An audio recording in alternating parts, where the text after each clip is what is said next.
दोस्तों, एक खबर पूरे सोशल मीडिया पर बड़ा ही तेजी से वायरल हो रहा है कि आखिर बांग्लादेश की शेख हसीना को फांसी की सज़ा क्यों सुनाई गई। जी हाँ दोस्तों, इसकी सत्यता की जांच हम ग्रोक एआई से करने जा रहे हैं। ग्रोक एआई आपको बिल्कुल सरल, सटीक और प्रामाणिक तरीके से बताएगा कि आखिर शेख हसीना को फांसी की सज़ा क्यों और कैसे सुनाई गई, इसके पीछे क्या पूरा स्टोरी है, सारी चीज़ों को हम क्लियर करते हैं। तो सबसे पहले हम आपको एक छोटा सा इंट्रोडक्शन दिखाते हैं। इंट्रोडक्शन के बाद हम मुख्य मुद्दे पर आते हैं। पहले आप इंट्रोडक्शन देखिए। 17 नवंबर 2025 को बांग्लादेश की अंतर्राष्ट्रीय अपराध ट्रिब्यूनल यानी आईसीटी ने पूर्व प्रधानमंत्री शेख हसीना को मानवता के खिलाफ अपराधों के दोषी ठहराते हुए फांसी की सजा सुनाई। यह सजा उनके अनुपस्थिति में दी गई क्योंकि शेख हसीना अगस्त 2024 में देश छोड़कर भारत चली गई थी।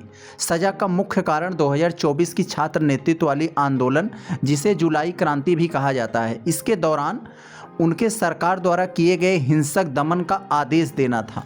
अब दोस्तों, थोड़ा सा हम लोग इसके बैकग्राउंड की बातें समझ लेते हैं तो आपको अच्छे से समझ में आ जाएगा कि आखिर ऐसा क्यों हो रहा है। आप पहले बैकग्राउंड को देखिए। आंदोलन की शुरुआत जुलाई 2024 में बांग्लादेश में सरकारी नौकरियों में कोटा प्रणाली के खिलाफ शांतिपूर्ण छात्र आंदोलन शुरू हुआ। यह जल्दी ही पूरे देश में शेख हसीना सरकार के खिलाफ व्यापक विरोध में बदल गया, जिसमें भ्रष्टाचार, लोकतंत्र का हनन और मानवता के उल्लंघन का आरोप शामिल था। और किस लेवल का इसमें हिंसक घटनाएं हुई, जरा इस पर नज़र डालिए। सरकार ने विरोध प्रदर्शनों को कुचलने के लिए सुरक्षा बलों को तैनात किया।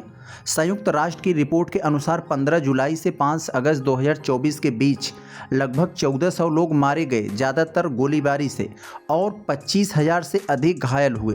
अदालत ने पाया कि हसीना ने सीधे आदेश दिए थे, जिसमें हेलीकॉप्टर, ड्रोन और घातक हथियारों का इस्तेमाल शामिल था। उन्होंने प्रदर्शनकारियों को राजा कर यानी 1971 के युद्ध में अपराधियों का अपमानजनक यह शब्द था यानी राजा कर कहकर उकसाया और सहयोगियों को 226 लोगों की हत्या करने का निर्देश दिया।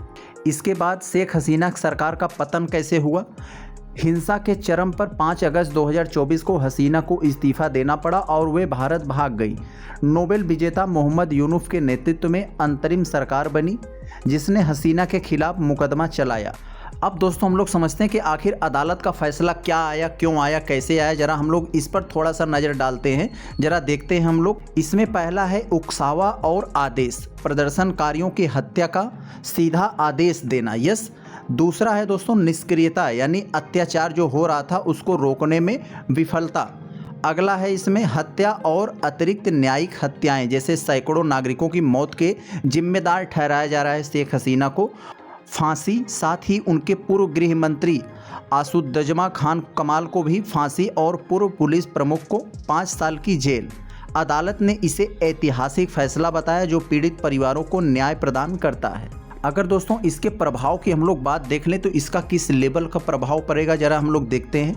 फैसला के बाद ढाका में जश्न हुआ, लेकिन सुरक्षा बढ़ा दी गई। अंतरिम सरकार ने भारत से शेख हसीना के प्रत्यर्पण की मांग की, लेकिन भारत ने अभी कोई जवाब नहीं दिया। हसीना के बेटे ने चेतावनी दी कि इसे हिंसा भड़क सकती है, यस।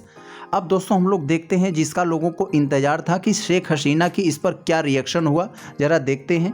हसीना ने इस फैसलों को धांधली वाला ट्रिब्यूनल बताया और कहा कि यह राजनीतिक रूप से प्रेरित है। उन्होंने दावा किया कि उन्होंने केवल अच्छे विश्वास में अव्यवस्था नियंत्रित करने की कोशिश की थी। यह फैसला बांग्लादेश के इतिहास में 1971 के स्वतंत्रता संग्राम के बाद किसी पूर्व नेता के खिलाफ सबसे कठोर कार्रवाई। फरवरी 2026 के चुनाव से पहले यह राजनीतिक तनाव बढ़ा सकता है। तो दोस्तों, देखा आप लोगों ने ग्रोक एआई ने कितने सरल, सटीक और प्रामाणिक तरीके से आपको बताया